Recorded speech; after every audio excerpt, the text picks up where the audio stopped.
ठीक है, क्योंकि अपने दैनिक जीवन में जितनी सारी चीजें आती हैं कहीं ना कहीं किसी न किसी दुकान से हम गांव में, घर में, शहर में, जहाँ भी हैं खरीदारी करते रहते हैं। तो अब उस 1197 लगाकर चीज वही है, वो पहले वाली पढ़ाई लिखाई तो हो गई, अब हम पैसे कमाने के फेर में आ गए। यहाँ कैसे पैसे मिलते हैं? तो खरीदारी पे कंपनी 1% से लेकर 50% तक का डिस्काउंट देती है, यानी छूट देती है। आज तक ऐसा हुआ है क्या? अभी हम लोग की जो भी उम्र है, जितने भी खरीदारी किए हैं, कोई एक चॉकलेट दिया है? नहीं दिया है। लेकिन जिस समय खरीदारी करेंगे उसी समय छूट मिल जाएगा।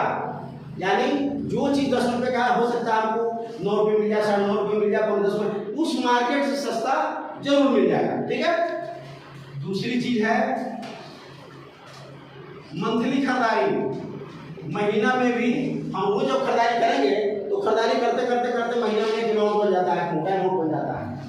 हमको ये बताया जाए आज का जो दौर चल रहा है इसमें सबसे निम्न क्लास के जो परिवार है उनकी भी खर्चा 5,000 से कम होगी महीने का? नहीं होगी। ठीक है। तो अगर हम महीने में जितनी खरीदारी करते हैं इस पर हमको 0.5% क्या है, cash back in your account. आधा % आपके खरीदारी से, महीना में जितना खरीदारी किए उसे आधा % आपके खाते में सुव्यवस्थित ढंग से भेज दिया जाता है ऑटोमेटिकली सिस्टम से। उसके लिए न कहीं आपको नहीं जाना है। ठीक है। बैंक में पैसा जाता है, वहां से आपका मोबाइल लिंक रहता है और तुरंत मैसेज आपके पास आ जाता है कि आपके खाते में इतना पैसा आया। और उतना ही नहीं, ये जो NB शॉपिंग हमारे पास जो पैसा भेजती है वो ऑलरेडी गवर्नमेंट का 10% टैक्स जमा करके भेजती है। यानी मेरे खाते में कल 10 लाख रुपया हो जाता है तो ये कोई नहीं पूछने वाला है कि 10 लाख रुपये कहाँ से आए, क्योंकि हमारा जो 10 लाख का जो टैक्स बनता है वो ऑलरेडी गवर्नमेंट को पेड है। ठीक है।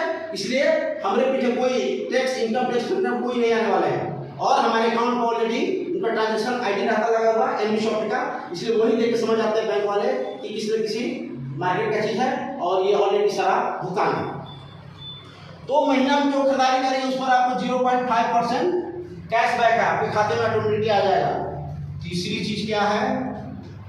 कंपनी कहती है, आप तो रोज खरीदारी करते हैं, कंपनी कहती है यदि आप 3000 की खरीदारी लगातार करते हैं, 3000 की खरीदारी मंथली लगातार करते हैं और 24 महीने तक करते हैं, 24 महीना मतलब 2 साल, तो 25वें महीने से आप क्या हो जाते हैं? CPTO क्लब के मेंबर बन जाते हैं। यहाँ क्या होता है? हेलो, यहाँ क्या होता है? कंपनी की तरफ से पूरे भारत में जितना भी उनका सेल होता है, ठीक है, वहां से 5% निकाल लेती है और हम आप जैसे 3000 हर महीने खरीदारी करने वाले जिनका 24 महीना पूर्ण गया है उनकी संख्याओं से भाग दे दिया जाता है।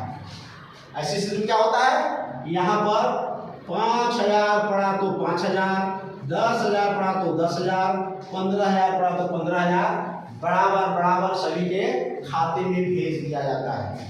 कितनी मजेदार बात है। ठीक है। हम महीना का लेंगे तो 5,000 का 10-20 लाख का हो जाता होगा।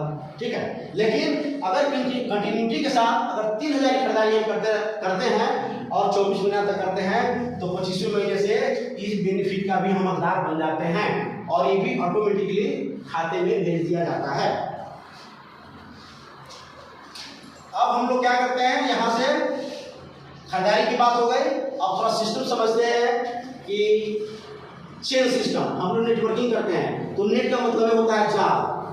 यहाँ से जाल बुनना शुरू करते हैं हम लोग, ऑटोमेटिक जाल बनता है। सपोज यहाँ पर अपना ID लगाते हैं और जैसे आप कोई आपसे समझता है कि इतनी सारी व्यवस्थाएं हैं तो कहता है कि मेरा भी ID निकाल दीजिए, और आदमी अपना भी ID निकाल लेता है।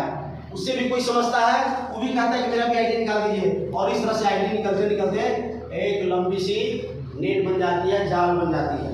अब क्या होता है कि अब इस जाल में क्या है, अगर यहाँ पर कोई आपका आदमी 10 आने के बाद तो ये कहाँ जाते हैं, इनके बाहर जाते हैं। इनका कोई आदमी आता है तो इनके बाहर जाता है, इनका कोई आदमी है तो इनके बाहर जाता है। यानी एक सिस्टमेटिकली सिस्टम से